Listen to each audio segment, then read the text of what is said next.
वैसे ये किस्सा नहीं है बताने का, अच्छा फंसा है पति इस जमाने का।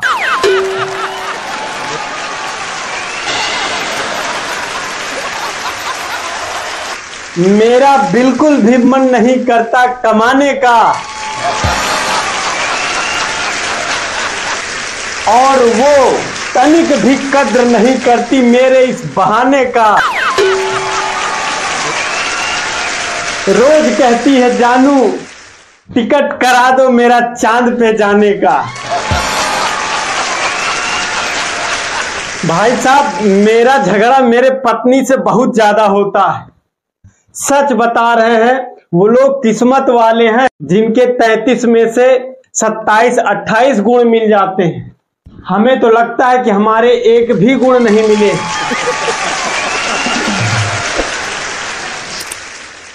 रोज झगड़ा होता है। मैं कल की बात बता रहा हूं। मैं घर से बाहर था, एक नए नंबर से मेरे पास कॉल आया। मैंने उठाया, हेलो। तो उधर से कोई लड़की बोली, कह रही है कि क्या आप शादीशुदा हैं। मेरे मन में लड्डू फूटा। मैंने बोला जी नहीं, हम सिंगल हैं। फिर उधर से रिप्लाई आया, तुम घर आओ तो मैं तुम्हारा बताती हूं, मैं तुम्हारी पत्नी बोल रही हूं।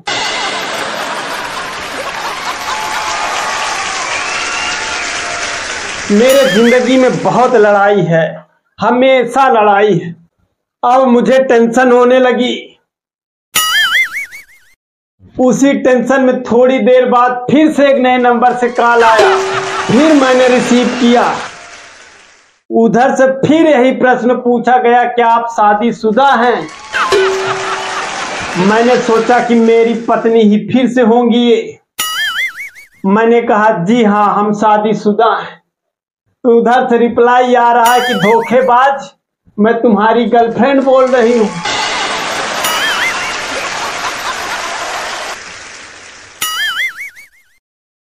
मैंने तुरंत कहा, अरे बेबी सॉरी सॉरी। मैं सोचा कि मेरे पत्नी का फोन है। फिर उधर से रिप्लाई आ रहा है, मैं तुम्हारी पत्नी ही बोल रही हूं।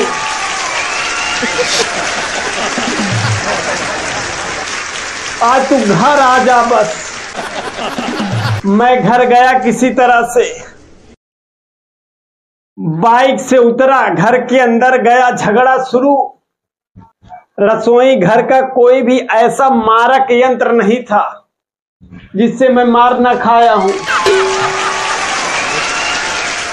वो तो भगवान का शुक्र है कि मैं हेलमेट नहीं उतारा था। अब हम दोनों का कस के झगड़ा हुआ। वो मेरा घर छोड़ के जाने लगी। अच्छा, इनके साथ एक प्रॉब्लम और है। ये लोग जो बोलेंगे गुस्से में, अगर आप उसको कर दोगे तो उसके लिए भी झगड़ा होगा।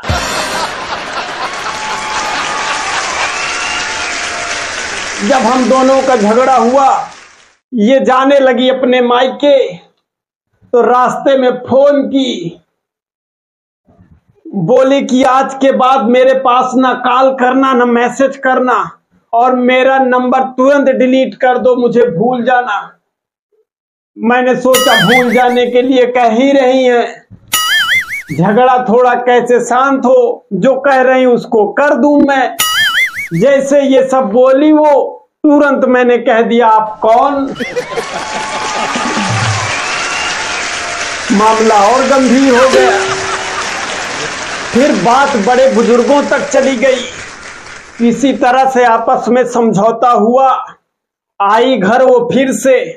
एक दिन हम दोनों लोग बैठे थे, बात कर रहे थे। हमने बोला कि मुझे किसी समझदार लड़की से शादी करनी चाहिए थी। वो बोली कि समझदार लड़की तुमसे सदिये न करती। और मैं पता नहीं क्या क्या बोल जाता हूं कि उसी में झगड़ा हो जाता है। मैंने कहा कि बेबी, यानी कि आपने मुझसे शादी किया है और आप समझदार नहीं हैं। बस झगड़ा फिर से शुरू। मैं सोचा कि फिर से मायके वायके ना जाए, मैंने ही गलती वलती मान लिया। उसके बाद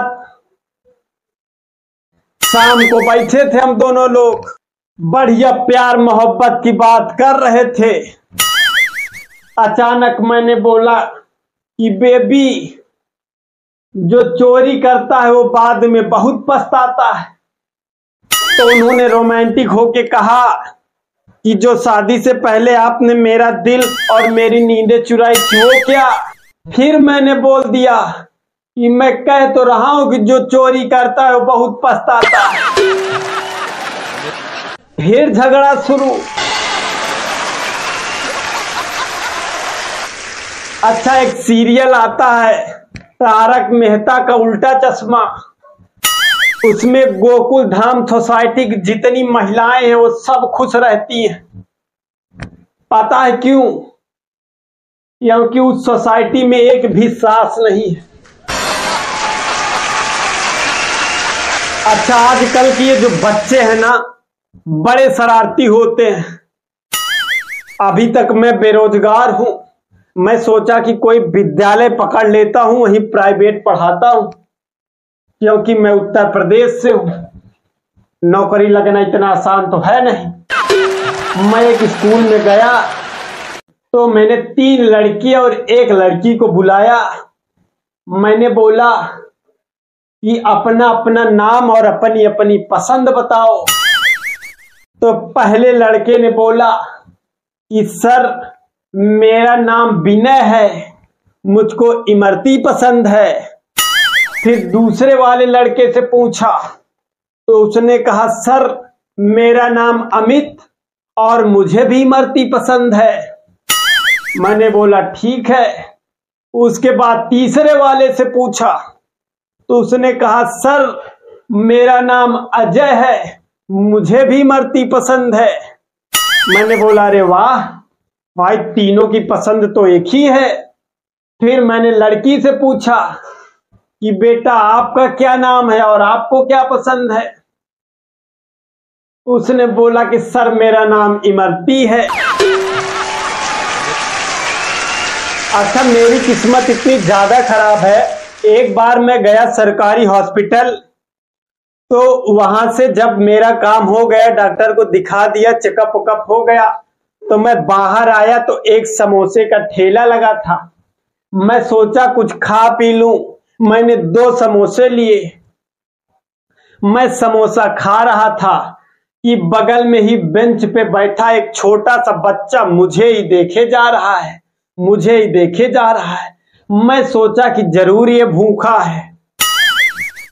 फिर मैंने 2 समोसे और बगल में जूस की दुकान थी, 1 गिलास जूस ले जाके उसको दिया, तो वो बिना कुछ कहे ले लिया और खाने लगा उसको। तो मैंने भगवान को शुक्रिया अदा किया, हे प्रभु, आज आपने मुझे एक भूखे को भोजन कराने का सौभाग्य दिया है। अच्छा, अभी तक वो लड़का खा चुका था, आखिरी समोसा खा रहा था, जूस पहले पी चुका था। तभी तक उसकी माँ आई, उससे पूछी बेटा किसने दिया इसको? तो उसने मेरी तरफ उंगली किया और उसकी माँ आई, मुझे एक चाटा जोर से मारी।